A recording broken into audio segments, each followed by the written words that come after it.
aproveitando que você puxou o assunto aí do petróleo, vamos colocar esse assunto em pauta para colocar primeiramente os fatos e depois o que vem a ser opinião e análise. Porque a geopolítica, a gente repete aqui sempre, é um cenário muito anárquico. Não dá para simplesmente achar que ou é 8 ou é 80. Nem faz sentido isso para um país. Você não vai arriscar recursos, você não vai fazer invasão, você não vai se comprometer por uma única coisa. É fato que a Venezuela tem todo o petróleo que tem, que o Trump tem interesse nisso. Ele mesmo disse que tem, gente. Não foi como aconteceu, viu os memes mostrando lá o George W. Bush, o pai, né, anterior ali ao filho, né, o primeiro já teve interesse em petróleo, aí foi lá fazer invasão lá no Kuwait. Aí depois teve lá o Iraque com o George W. Bush filho. E aí, eu tô levando paz. Eu tô pegando as armas de destruição em massa, no caso do Iraque. O Trump falou, não, eles roubaram petróleo nosso aí. Lá atrás, na época do Chaves. A gente vai retomar isso aí. O Trump ele não tá nem aí, irmão. Só que ele só tá fazendo isso. Ele só tá indo lá pegar petróleo, gente. Porque... outra informação que eu acho que muita gente que está aqui na live já sabe, porque eu já vi o pessoal comentando, mas a gente o próprio Carcará comentou aqui, o comandante Vilas Boas, não me lembro agora, a Venezuela está fazendo aí 1 milhão de barris, né, então por dia, e na verdade a gente tem uma possibilidade, né, o próprio Estados Unidos de 20, 30 vezes isso. Ele vai invadir só por causa disso? Bom, gente, não é só essa questão. Os Estados Unidos se instalando ali dentro, ele faz isso aí produzir milhões e milhões de outros barris se ele quiser. É só instalar essa que gosta das raras no Brasil. A gente não tem capacidade nenhuma para explorar isso. Elas estarem aqui no Brasil e nada pra gente, mesma coisa. A gente não tem tecnologia para isso. A Venezuela passa por algo parecido. Se os Estados Unidos quiser, ele tira. Só que isso é só um detalhe mesmo, gente. Foi só por causa do petróleo? Não, ele está aproveitando o fato de que ele precisa de uma dominação aqui na América do Sul, gente. Olha essa guerra que o Trump está tendo com Rússia e China, uma guerra fria com Rússia e China, para que a China não tome recursos de outros países aqui da América do Sul, seja fazendo acordo, seja com relação a dívidas. O Xi Jinping teve pelo menos 3 falas antes dessa invasão, dizendo que as pessoas deviam fazer alguma coisa, que os aliados daquele eixo oriental deveria fazer alguma coisa, que o Trump estava passando dos limites em alguns pontos. Quais foram os momentos de fala que o Xi Jinping teve? Quando teve o domínio do espaço aéreo, que o Trump falou, a gente cuida aqui quem entra e quem sai. Quando teve isso também, né, com relação marítima dos navios de droga, em que o Trump começou a bater embarcações no caso. Mas por quê? Porque tem droga lá. E a gente foi lá e abateu mesmo e vai continuar fazendo. E no terceiro momento de fala foi quando o Trump fez isso com embarcações, não mais com drogas, mas sim com petróleo. Agora o Trump, ele é quem vai dizer, ele é quem vai direcionar esses navios que estavam indo para a China.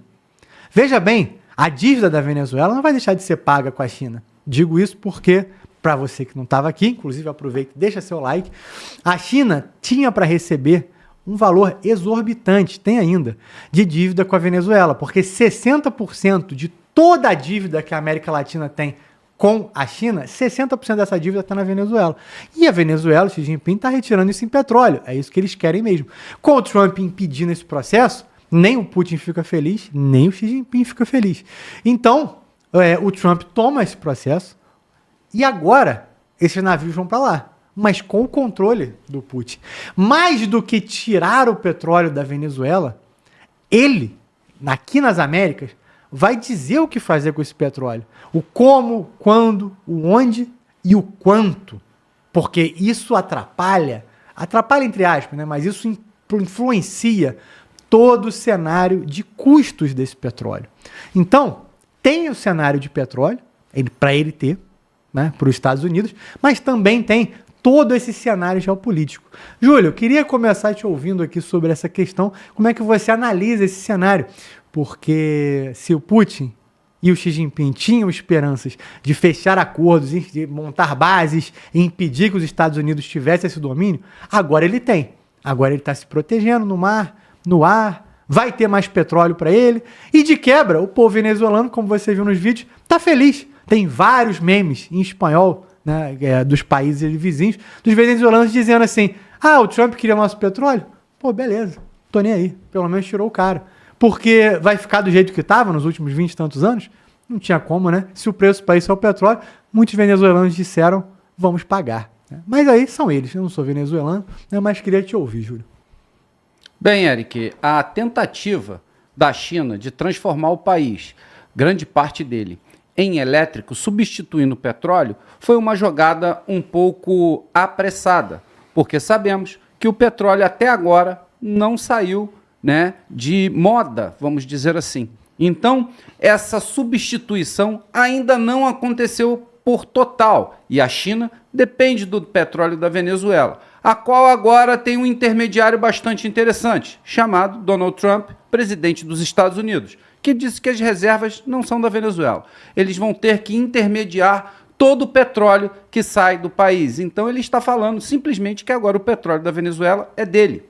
E ainda dou um outro spoiler, ele acabou de anunciar que vai anexar a Groenlândia. Então, é o que nós estamos vendo e que já foi falado, são os fatos. E se acontecer a anexação, e se acontecer que o petróleo é dos Estados Unidos e eles vão fazer essa distribuição, quem é que vai fazer alguma coisa contra? Com isso, você vê que a China perdeu muito. Mas agora eu vou numa teoria, a qual o Carcará sempre salienta aqui no canal, onde esses três grandes líderes estão juntos, na verdade. Né? Dividiram o planeta, dividiram em fatias, em boas fatias, aonde a China toma conta da parte direita, né? Que é a Ásia. Putin fica com a parte central, que é a Europa, e quando vemos as Américas, fica por conta de Trump. Parece que esse acordo tomou algum tipo de forma. Estamos vendo ali no desenho um esboço muito interessante. E então podemos ver que há uma certa comunicação entre os três grandes líderes. Isso é provado quando Trump anuncia que vai continuar fornecendo petróleo para a China. O petróleo da Venezuela é um petróleo chamado de petróleo pesado ou petróleo espesso, que ele parece até uma gelatina. É muito difícil de fazer a prospecção e é muito difícil do refino. Porém, depois que refinado, ele dão em grandes quantidades, por estar num estado mais compactado. Então, é um petróleo muito denso. Ele já foi mostrado em algumas imagens aqui no Fala Glauber News, sendo cortado como um bolo num grande tabuleiro em uma das refinarias. Então, essa estratégia não é só por petróleo, e sim, quem mais vai sofrer não é a China, e sim a Rússia, que depende muito mais do petróleo do que a China, porque a China já tem, com as palavras de Trump, que o fornecimento continuará sendo feito através dos Estados Unidos. Então, essa geopolítica que acabei de mostrar dentro do mapa mostrado e a divisão desse grande planeta parece ser clara. Isso não está confirmado, é óbvio, são apenas opiniões, mas isso parece que está muito bem desenhado, onde a China manda diplomatas, eu até salientei isso com o Eric aqui no momento anterior, manda diplomatas no dia do ataque americano. Esses diplomatas chineses são recebidos no Palácio Miraflores com Nicolás Maduro. Vocês podem procurar essas imagens aí nas redes sociais ou até mesmo na busca, né, no Google, e você vai ver que eles foram recebidos. Porém, quando caiu a noite, né, mais precisamente às 3 horas da manhã, houve o ataque e esses diplomatas chineses estavam lá completamente em pânico. Aí vem as teorias. Será que esses diplomatas chineses não foram alguns espiões implantados para mostrar onde o Maduro estava? Essa é a primeira teoria. Ou um recado muito bem dado: vamos atacar justamente quando os diplomatas chineses estiverem lá para mostrar o nosso poder e mostrar para a China que a gente não tem medo de nada. Então, existem essas nuances, essas reflexões sobre o assunto, né, sobre a notícia, que podem estar conectados. Mas ainda acredito, né, nesse acordo entre os três grandes líderes desse tabuleiro mundial chamado geopolítica, que é Donald Trump, Xi Jinping e Vladimir Putin. Muito bom, Júlio. Comandante Vilas Boas, como é que você enxerga esse cenário aí, acrescentando essa questão do petróleo, mas todo o resto que está no entorno disso? Lembrando aí, quem está em casa, que você pode olhar as duas coisas. Não é excludente entender que o Trump está ganhando com isso, mas que ao mesmo tempo isso é bom para as pessoas da Venezuela, tá? Essas coisas não são excludentes. E sobre se o Trump pode vir fazer isso no Brasil e se a gente vai ficar feliz com isso, tem gente comentando no chat, daqui a pouco a gente fala aí dessa questão. Vamos lá, comandante. Eric, é bom para esse momento agora que você dá a oportunidade para a gente relembrar aqui alguns fatos que a gente comentou anteriormente em torno do petróleo, né? O petróleo venezuelano e como que ele se comporta aí nessa balança internacional do petróleo, né?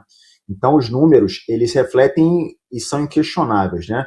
O Carcará colocou aí uma produção diária de petróleo venezuelano que é da ordem de 1 milhão de barris.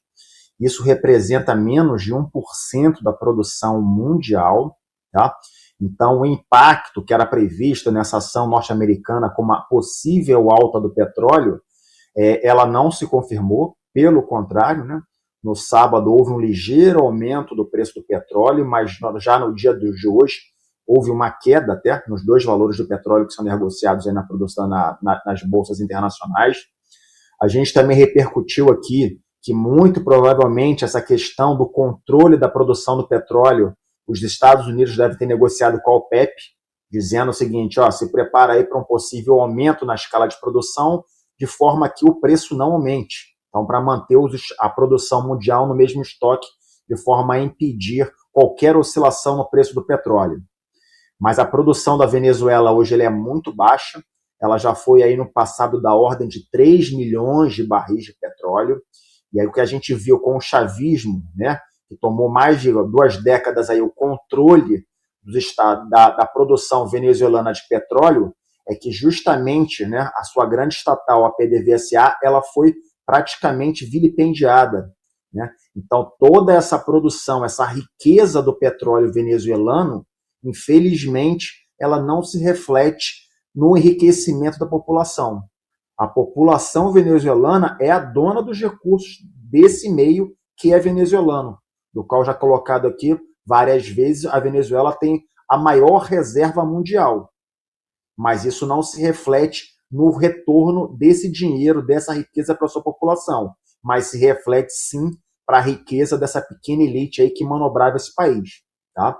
Então, essa produção hoje de 1 milhão de barris, ela é muito importante, quer dizer, ela é importante em termos para a importação chinesa, não é muita coisa, mas são 4%, e a exportação venezuelana responde para a China da ordem de 60%.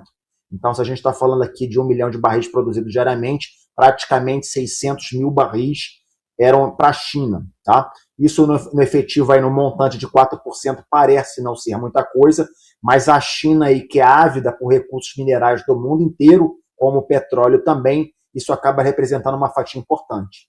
Então, essas ações em torno do que a gente chama aqui a geopolítica do petróleo, agora conduzida, como o Eric muito bem falou, pelos Estados Unidos, ela dá uma conotação, uma mensagem importante de afastar a Rússia e a China desse miolo de produção do petróleo venezuelano. E o Irã também entra nesse rescaldo, tá?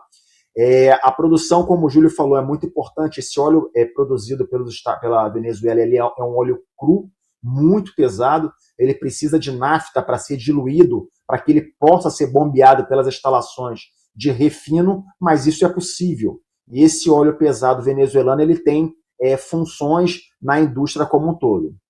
O Donald Trump e o seu Marco Rubio já falou, já deram declarações, né? Ninguém é inocente, ninguém é bobinho nesse mundo, que justamente o refino desse petróleo interessa sim as refinarias norte-americanas que operam no Golfo do México ou no Golfo das Américas, seja lá como é que você queira falar. Ao mesmo passo que a gente viu um pequeno decréscimo aí no valor do petróleo produzido, aí do valor do petróleo mundial, as ações das empresas norte-americanas que operam, principalmente a Chevron, que ainda mantém atuação dentro da Venezuela, elas aumentaram as suas ações aí da ordem de 10% nessa expectativa de voltarem a explorar a ordem do refino do petróleo e exploração também e refino do petróleo dentro da Venezuela.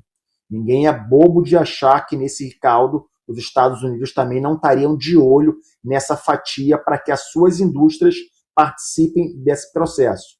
Relembrando que que desde sempre o Donald Trump deixou muito claro que eles entendem, o norte-americano entende, que a PDVSA no passado pegou, usurpou, se apropriou de recursos que os Estados Unidos colocaram lá dentro e foram estatizados pelo chavismo.